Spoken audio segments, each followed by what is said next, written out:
Welcome back to Technical Difficulties, filmed on set of my post-apocalyptic suburban drama featuring a wild cast of zany mutant characters set against the backdrop of a society that is crumbling.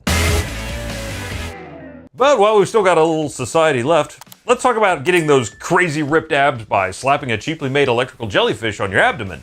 Yep, it's Wish Part 2. So 2 weeks ago, I made the pledge to you that I'd wear this weird, gooey ab taser for 20 minutes a day and see if it actually made me any stronger. Now, a couple of metrics from my first test. I was able to complete 50 sit-ups in 3 minutes and 48 seconds. With my first set being to 25 sit-ups, which is where I started to really feel like I needed to stop or there wouldn't be a 26th. Testing today, I ran out of steam around 27 sit-ups and finished the entire set in 2 minutes and 55 seconds. So clearly it works! We don't need to talk about it and everyone should go get one, right? Well, hold on a second. So there's a lot of factors going into those numbers and my testing methodology was sloppy at best.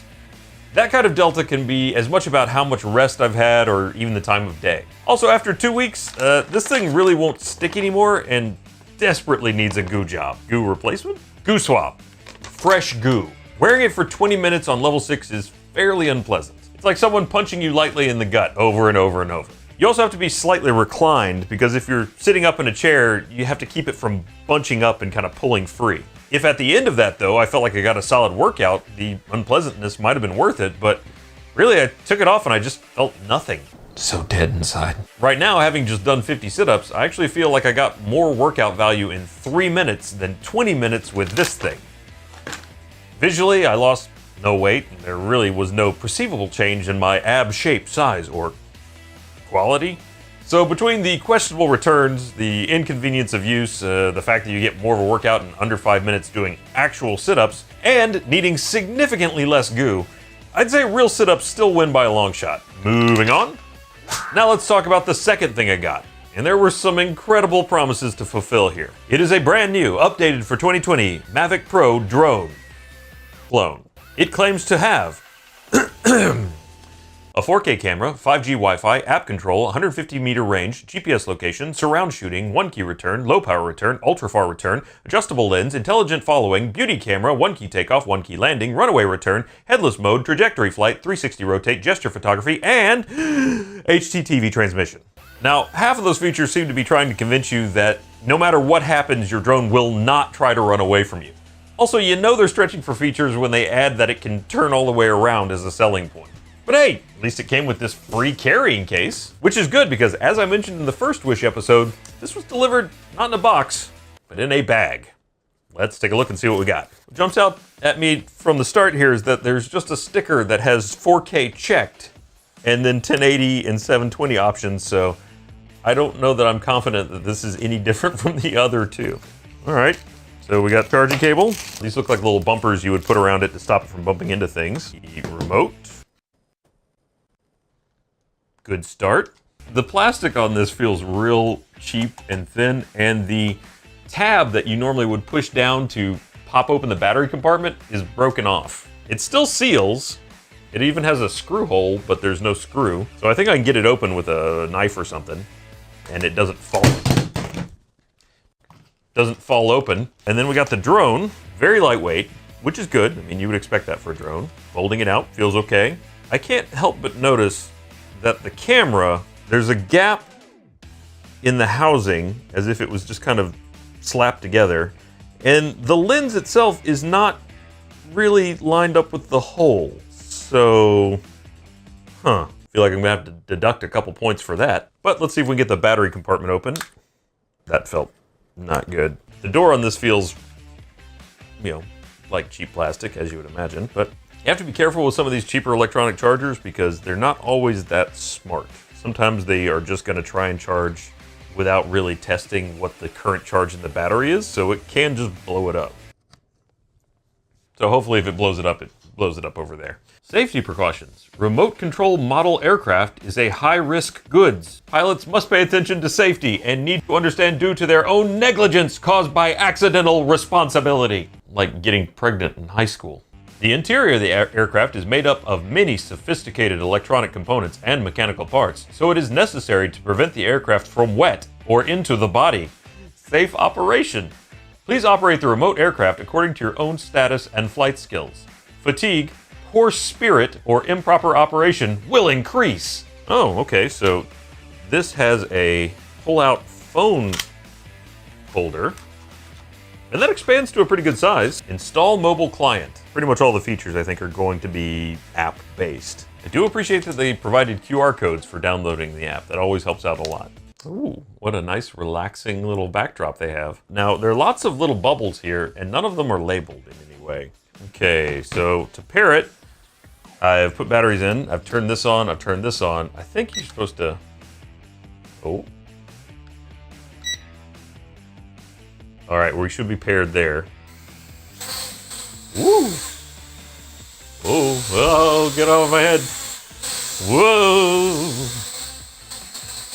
Hey, it flies! Considering there's a fan blowing overhead, this is actually pretty good for its ability to hold on. See if I can land it. Back over here. Whoa. Oh, yeah. Okay. Stop. Stop. You're on the ground. You've done it. It's just speeding up. Oh, God. This thing's spinning out of control. Stop. It's going to take off again. You're down. You did it, champ. Big shout out to AT&T for helping us throw a huge RTX this year. Without them, the show wouldn't have been possible. AT&T's 5G network is fast, reliable, secure, and now available nationwide. So whether you're at home or on the go, you'll enjoy coverage in more places. Plus, AT&T makes it simple, with 5G included in all consumer unlimited plans at no extra cost. For more information on AT&T 5G, go to att.com/5G. It's off!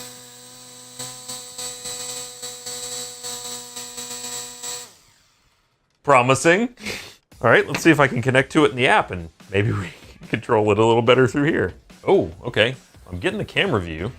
Sorta. Okay, it's upside down. So they installed the camera backwards. Here's the default landing page. I've connected to it with Wi-Fi. If I hit start, getting the camera view, though it is upside down. Oh, it does have some beauty features available. Gesture photo. Okay, let's try gesture recognition. Open the hand icon. About 2 meters in front of the aircraft lens, palm of one hand, palm forward, is raised flat to the side of the body.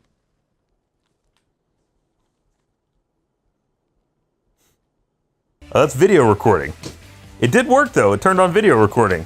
It is very much not a wide angle lens, but in terms of real-time video, I do have to give them some credit. This isn't terrible. I need to go outside and do some testing to see how it does when it's really flying around instead of just sitting 3 feet away. But I'm fairly impressed with just the quality of the video transmission. Nothing about this looks like it's in 4K in any way, and I don't know how to increase the resolution. Seems like that FAQ would be really useful right now. Where's the FAQ? 11 is music video, 12 is image flip.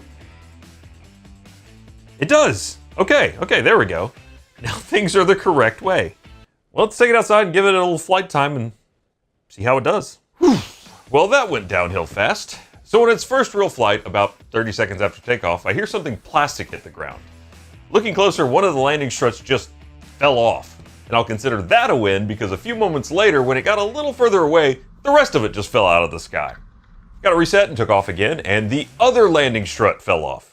Guess it didn't want the first one to be lonely. Things went okay for a bit. Maybe having landing gear was holding it back. Once again, I got it back up and the video quality is watery at best. I got to zoom it around the parking lot for a bit until it got a little too far away again. None of the auto return functions work. It just flops over and crashes when the signal gets dicey, as you can see from its own camera view. Still, so far it's handled its crashes okay, despite now missing its 2 front landing supports. Got it flying again and it's got some decent responsiveness. It's not going to win any drone racing competitions, but at least it's got some zip to it.